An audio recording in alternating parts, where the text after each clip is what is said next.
আসসালামু আলাইকুম। আসসালামু আলাইকুম। আমি মেহেদি হাসান।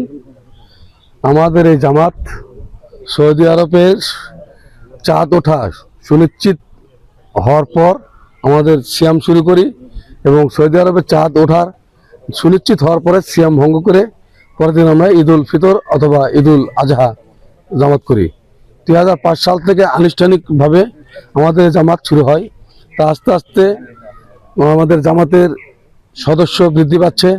যারা এটাকে সঠিক মনে করে তারাই শুধু আমাদের জামাতে অংশগ্রহণ করতেছে। মহিলা এবং পুরুষ, শিশু, কিশোর সবাই আমাদের জামাতে ইনশাআল্লাহ অংশগ্রহণ করে। আমাদের এই জামাতে প্রাথমিকভাবে স্থানীয় লোকজন থাকলেও এখন বিভিন্ন জেলা উপজেলা থেকেও লোকজন আসতেছে। যেমন জয়পুরহাট থেকে লোক আসে, আক্কেলপুর থেকে আসে, ধামুরহাট থেকে আসে, মহাদেবপুর থেকে আসে। আজকে আমাদের এখানে ওই সেম সব জায়গা থেকে লোক আসে ইনশাল্লাহ। আড্ডা থেকে লোক আসে, নিয়ামতপুর থেকে লোক আসে। যে যেভাবে পারে সঠিকতা যারা বিশ্বাস করে এবং মনে করে না এটা সঠিক, এই আকীদা যারা পোষণ করে তারাই আসতেছে। আর যারা এটাকে সঠিক মনে করে না তারা অনেকে আসতেছে না। কেউ বিরোধিতা করার চেষ্টা করতেছে, কেউ সহানুভূতি দেখাচ্ছে না আপনারা করেন, কেউ আচ্ছা এইভাবে আমাদের চলতেছে ইনশাল্লাহ। আমাদের জামাত পূর্বের তুলনায় নারী এবং পুরুষ উভয় মিলে জামাত করতেছি। মহিলাদের পর্দার সহিত ব্যবস্থা করে আমরা ঈদের জামাত অনুষ্ঠিত করি ইনশাল্লাহ। আপনারা দোয়া করবেন। সৌদির সঙ্গে মিল রেখে মানে একদিন আগে তারাবি পড়েন না? জি জি জি, সৌদি আরবের চাঁদ উঠছে এটা সুনিশ্চিত হওয়ার পরে আমরা ইবাদত শুরু করি। যখন দেখি সৌদি আরবে চাঁদ উঠছে, সৌদি আরবে তারাবি হচ্ছে বা হবে, আমরা সেই দিন তারাবি শুরু করি। বাংলাদেশের নিয়মেই সালাত আদায় করতাম।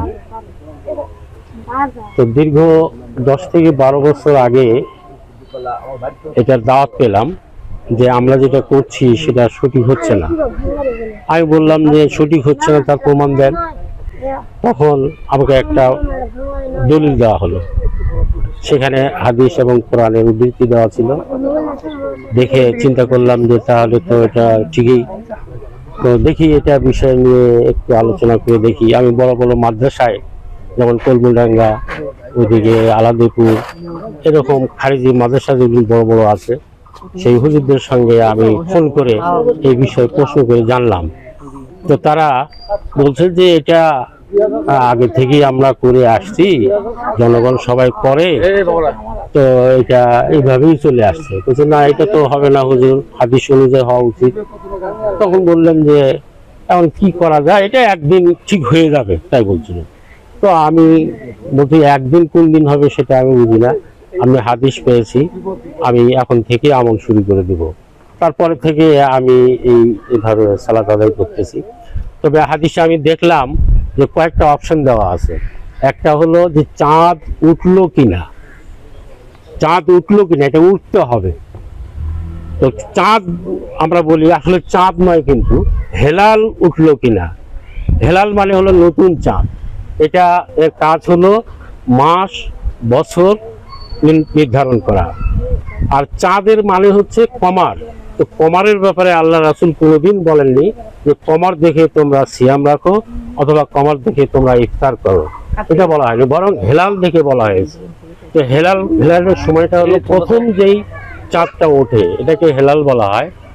আর এটার মাত্র ওই যেই দিন ওঠে সেদিনই তার সময় শেষ, তারপরে যেটা ওঠে তার নাম হলো কমার, অর্থাৎ চাঁদ। তো আমরা বাংলাদেশে বলে থাকি চাঁদ দেখে ধরো, চাঁদ দেখে ছাড়ো, কথাটা সঠিক নয়। হেলাল দেখে ধরতে হবে, হেলাল দেখে ছাড়তে হবে, হেলাল দেখে মাস নির্ধারণ করা হবে। এটাই কোরআনে এবং হাদিসেও আছে। আসসালামু আলাইকুম। আমি আল্লাহর রহমতে আজকে সঠিক তারিখে সঠিক দিন ঈদ করতে পেরেছি, এই জন্য আল্লাহকে শুকরিয়া আদায় করছি, আলহামদুলিল্লাহ। আল্লাহ তাআলা বলেছেন যে আকাশে চাঁদ উঠলেই রমজান শুরু বা আরবির মাস শুরু। এই হিসাবে কালকে আকাশে চাঁদ দেখা গেছে, সৌদি আরব সহ বিভিন্ন দেশে চাঁদ দেখা গেছে, আমরা সংবাদ পেয়েছি।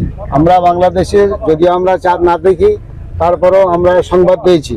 আল্লাহ রাসূল বলেছেন তোমরা চাঁদ দেখো। চাঁদ দেখার পর যারা চাঁদ দেখলো সাহাবীদেরকে বলল যে তোমরা এখন যারা দেখেনি তাদেরকে সংবাদ দিয়ে দাও, খবর দিয়ে দাও।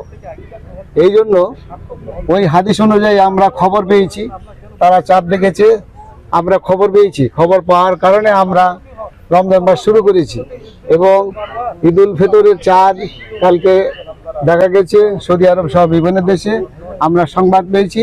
এই জন্য আমরা সঠিক টাইমে আজকে ঈদ উদযাপন করলাম। এই আপনি জন্য আমরা কোথা থেকে আনন্দিত। আসছেন? আপনি কোথা থেকে এসেছেন? আমি কাটাবাড়ি থেকে আসছি। আচ্ছা, ধন্যবাদ।